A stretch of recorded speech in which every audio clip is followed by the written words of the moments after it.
Ladies and gentlemen, and now we are ready to formally begin our sessions for the 10th edition of the Hindu Lit for Life. Our first session is My Life in Full, Work, Family and Our Future. Indra Nooyi in conversation with Vinay Kamath. This book, in which Nooyi also unravels with honesty the many challenges that came with managing her demanding job and a growing family, and what she learned along the way, is not a typical memoir. Aside from sharing the arc of her life and some key lessons that she learned from it, Nooyi makes a clear, actionable, urgent call for business and government to prioritize the care ecosystem, paid leave and work flexibility, and a convincing argument for how improving company and community support for young family builders will unleash the economy's full potential. Let me take a moment to introduce our speakers. Indra K. Nooyi served as CEO and Chairman of PepsiCo from 2006 to 2019.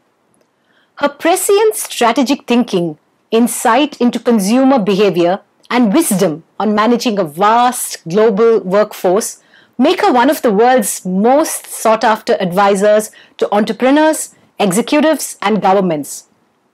She is also revered as a role model for women and immigrants and celebrated for her empowering messages on inclusivity.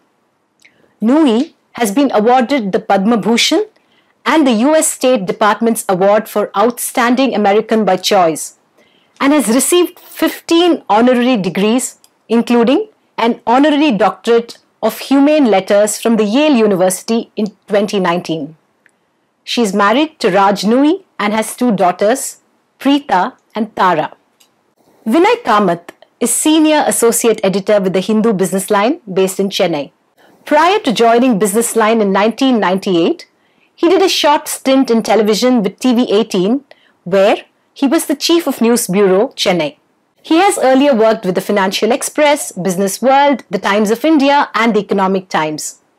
A graduate in economics from the Vivekananda College, University of Madras, Kamath earned a diploma in journalism from the Times School of Journalism, New Delhi in 1986.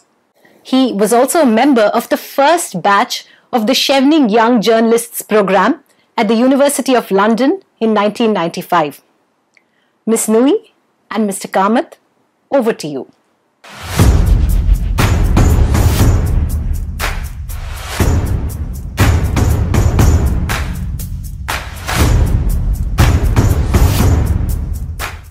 So welcome to the 10th edition of the Hindu Lit Fest, Ms. Indra Nooyi. Thank you for participating in the Hindu Lit Fest. I hope you have a sense of warmth and kinship talking to a journalist from Chennai, since this is the place you grew up in. So it's nice to have you on the show. Well, I grew up with the Hindu. I grew up in Chennai, but I grew up with the Hindu. Hindu is a newspaper I read through my entire growing up, and it's my hometown newspaper. So it's wonderful to chat with you, Vinay.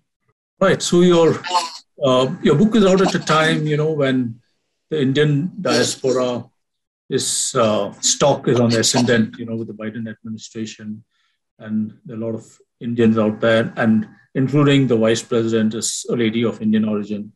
So the question to you would naturally lead to asking you, would the US administration be offering you a role to play? Would you accept if something is offered? Is anything on the anvil for you? Yes. First of all, it's a privilege to be on the Hindu Lit Fest agenda. So thank you for having me.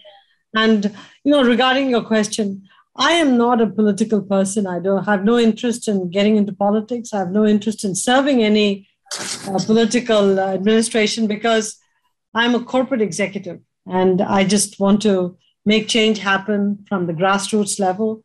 And that's it. I have no other ambitions. So what motivated you to write this book at this stage?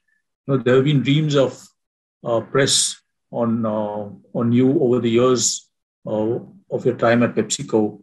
So why did you feel the need to write a book at this stage? Did you feel that you needed to say it all from your point of view?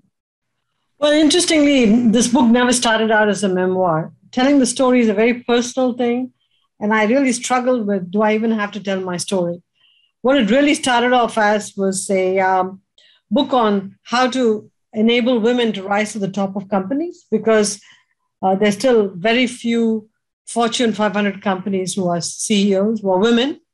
And so I thought perhaps I could write a book about what is it going to take to develop women to become, considered for CEOs of Fortune 500 companies. On the other hand, I was also seeing that during COVID, all of the essential workers like nurses and caregivers and frontline workers had no way to take care of their children or their aging parents because they had to go into a hospital or senior care center and stay there for 2 or 3 weeks for quarantine reasons.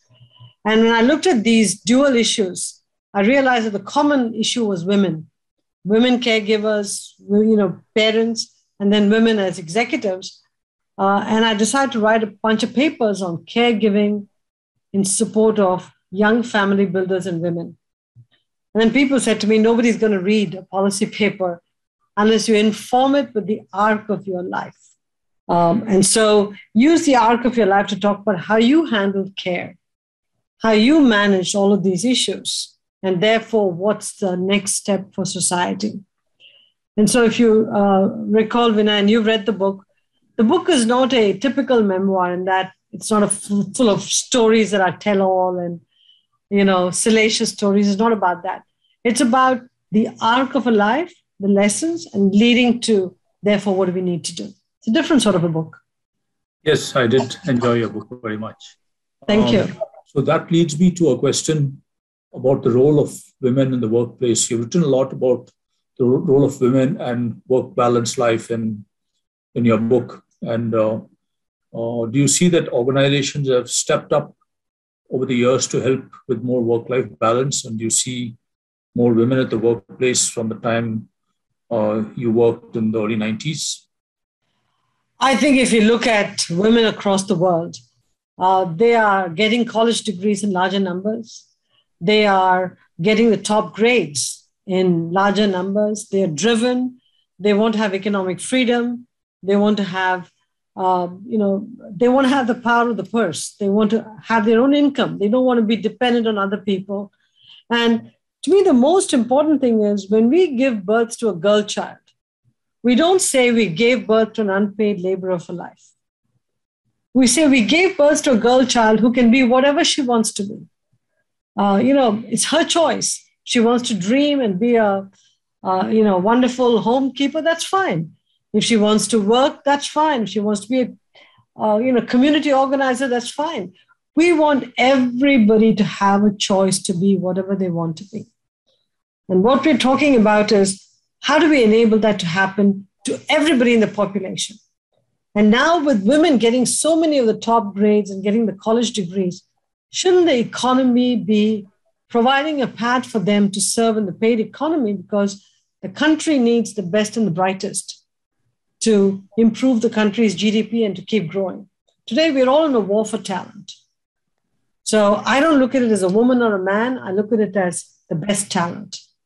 And if you approach this problem as the best talent, I think you'll find a disproportionate amount of women coming into the workforce. And we also have to enable them to build families because that's important for every country. So, Ms. Nooyi, you spent 24 years in PepsiCo and 12 as CEO, and your book talks at length about that stint. So you had developed a credo of performance with purpose. So what would you say were your contributions at PepsiCo and that made it a different company when you left it as its chairman a few years ago? PepsiCo was a high-performing company. I mean, it's a large company, growing, profitable, creating a lot of shareholder value. My goal was to take a great company and make it better. And the definition of making it better is, how do you create a company that's future-proofed? So as you see the future consumer trends, is the company reset or set to cater to the new consumer trends? Healthier products, a better environmental footprint, a better environment where people can bring their whole self to work, So I looked at the future trends that were going to impact companies like PepsiCo, and I worked to change the company to be successful in a world that demanded something different from companies. So all the investments we made to make the portfolio different, the investments we made to reduce water use, reduce our carbon footprint, reduce the amount of plastics that we put out into the landfills, more recycling. And what we did to have a more family-friendly environment in the company is really what differentiated my leadership in PepsiCo from the predecessors. So what would you say were the decisions you made that influenced the course of PepsiCo the most?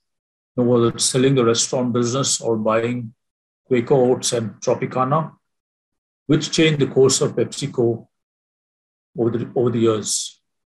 I think that journey started in about 2000 or really 97 when we bought Tropicana, then we bought Quaker Oats. But it's not just that. We added a lot more as the times went on. And more importantly, we took the core products of Lay's and Ruffles and Pepsi, and we reduced the sugar and salt and fat even in those products. So this was a more profound transformation because we were taking products that were great tasting, that had been around for years, and started to work on them to reduce what consumers started to say maybe we should consume less of. These were products made for a different time. We're making them more fit for the current times. And little by little, we're reducing the sugar and salt and fat. So it was a bold move, Vinay. I tell you something, sometimes it's a bit scary to do it because you don't want to tinker with products that have done very well and taste great. So it was a bold move. There were times when, you went out and launched something with a butterfly in your stomach. But I think that leaders have to be courageous to make the right moves if the marketplace and the times so demanded. And so I had the backing of my board, and that's what we did. So has PepsiCo veered from the path that you set it on, or has it taken it to a higher plane, especially in the values of nourish, replenish, and cherish that you've written about a lot in your book? So it's interesting. They've taken it one step further. Now they're talking about winning with purpose. So I had performance with purpose. The new CEO is now saying winning with purpose. He has doubled down on committing to environmental initiatives. They're doing a lot on, things like SodaStream, beyond the bottle, so that we can reduce the plastic use. They're really pushing zero-calorie drinks and things like that. So, look, every CEO should come in and leave their mark on the company. You don't put a new CEO and say he's just continuing the past strategies. What I'm proud of what Ramon is doing is he's given the whole performance with purpose his own twist and has doubled down and taken it in even more aggressive and interesting ways. And I'm seeing what they're doing at the Dubai Expo. It's wonderful. So I'm proud of my successor. So just to switch tracks a bit, so your success in the US for the times you lived in America were quite remarkable. As you yourself have said in many interviews and in the book as well, you were an immigrant, you're a woman, a person of color, and then to rise to the heights of a quintessential, iconic American company as PepsiCo. And you also mentioned that at that time, American boardrooms were entirely white and male-dominated. And for a person of your origin to come and storm the higher echelons of PepsiCo. So what would you say, looking back, influenced the success of yours? I'd say a combination of things. Clearly, people like me or anybody who's so different wants to take a seat there. You have to have the competence. You don't appear in these rooms just because you are who you are. You have to earn your place in those seats of power. But I think more importantly, I had mentors, incredible mentors, who stepped up and said, we see something in her, we want to mentor her, we want to pull her up. And they were my supporters, my promoters, and they were just unbelievable. They went out of their way to make sure I was successful. The third is, I will say this, Vinay, somebody like me, so different, coming and as an immigrant to the United States and being given a chance to lead an iconic American company, I think something like this happens only in America. So I'm very, very grateful and in awe of the environment that exists here that says, listen, let's not care about somebody's background or ethnicity or color. Let's think about who was the most competent person to lead the company at that time. And the fact that that happened, again, I look at the time when I was interviewing for a job in Pepsi, in Yale. Subsequently, it's always been about quality of the work as opposed to who you are and what you look like. And I think that's a valuable lesson for everybody, that's how you should judge a person, not by their name or gender or ethnicity or color or whatever. So was it in this context that you written in the book your encounter with the British Prime Minister? You don't mention the name, so I don't know who it is, but he asked you, how come you didn't immigrate to the UK 30 years ago? And you replied that I would not have been having lunch with you, Mr. Prime Minister. So was it in that context that... For sure, Vinay, because I think the US had many more CEOs who were immigrants, people of color, and people were rewarded for their merit. Things may be changing in the UK too now, but then I didn't see people like me there, okay? And so I was being honest and saying, I'm not sure I would be having lunch with you had I come here. And so, and he didn't disagree with me. He started to reflect. What I loved about this prime minister was that he began to reflect, saying, my God, that's a profound statement. How do we create an environment where we bring the best and brightest to the UK also? So this wasn't immediately telling me you're wrong or anything of that sort. He got very reflective. So I think everybody should reflect on, if talent is what differentiates companies, countries, entities, and if talent is what is the competitive advantage, how do we bring the best and brightest in to serve whatever entity we're looking at? So you talk a lot about the role mentors have played in your career, and that's the kind of leitmotif that runs through your book. And you talk about how Norman Wade and S.L. Rao used to meet you in the queue for the visa outside the US consulate, and Wade's Mercedes would come up and stop beside you with coffee, and S.L. Rao would turn up early in the morning with breakfast. I mean, those were wonderful mentors to have. So how important is the role mentors played in somebody's career? And you yourself, I think, have mentored many at PepsiCo. I think mentors themselves are important, but mentors have to be supporters and promoters. Don't just give advice, actively pull people up, push them. And that's what all my mentors did. They were mentors plus. But don't forget S.L. Rao. I mean, we forget the mention of S.L. Rao. He is as big a mentor to me as anybody else. And I still keep in touch with him. Remarkable man who was very vested in my career, was vested in my success. And long after I came to the US, he came and visited with me. We kept in touch. And recently I spoke to him again on the phone. It's amazing, Vinay. Mentors are secure about the people they're mentoring. They don't care if you are sent to jobs that are higher than what they got to, or if you even take their job. They are proud of you.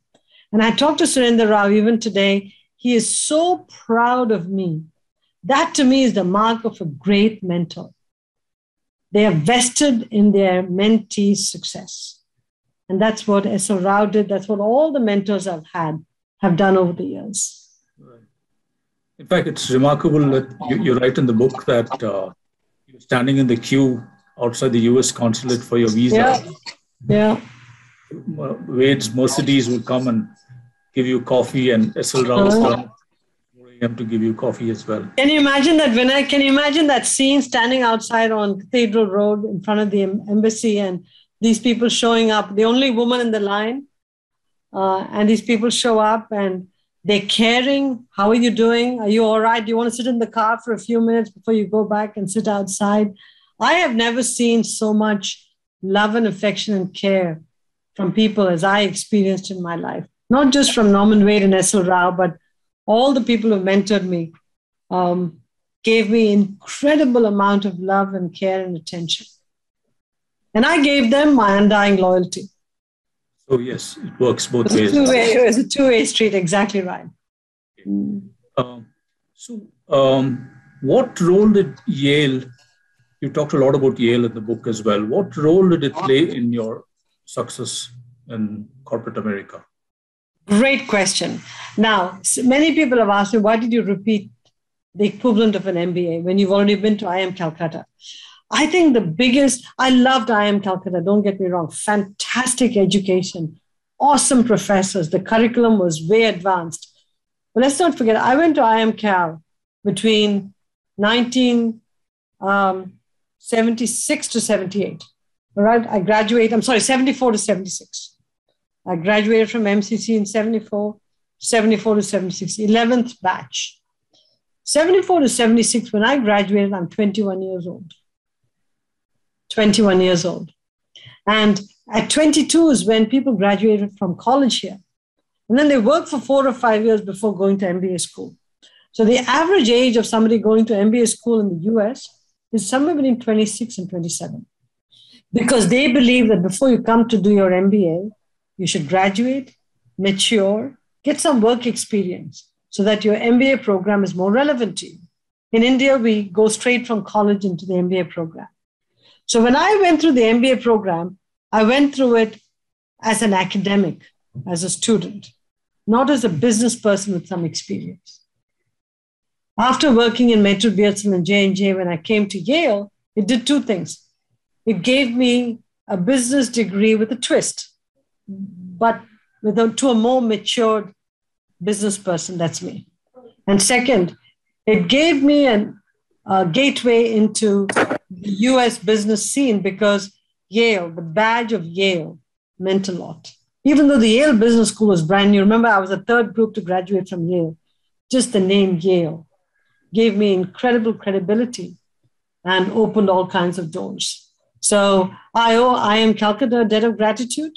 I owe Yale a massive debt of gratitude. So I'm grateful to all the educational institutions that played a part in my life. So I'm sure the fact that Yale had a Madras Connect also helped a great deal. I'm not sure that mattered at all, but I was surprised at the Madras connection. So again, picking out some passages from your book, you talk about how you went house hunting and there was, overt racial overtones. And so obviously you must have felt that in many times in your life in America. So did you feel that at the workplace and how did you deal with it? Well, it happens everywhere. It's not just in America. It happens everywhere. The way I look at it is you can't define the 100% based on 5 or 10% of the people who behave badly.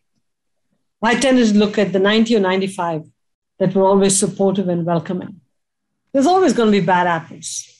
And, you have a bad experience, you struggle with it, you grieve for it, but then you go on. And that's what I did, Vinay. I just looked through those bad experiences and said, got to get on with life. You cannot dwell on the few bad people who have a different perspective on immigrants or women or people of color. Don't care. And I think of all of the other people, welcoming, supportive, helpful, pushing you, promoting you. I look at that and I go, thank God I had all those people around me. So no Indra Nooyi interview is complete without referring to your mother and the statement she made, which has become quite famous now, which is also referred to in your book as she telling you to leave your crown in the garage. Let me give you a twist on the incident. Everybody knows about the crown in the garage story. But I think the bigger message from that is this lesson about power and humility.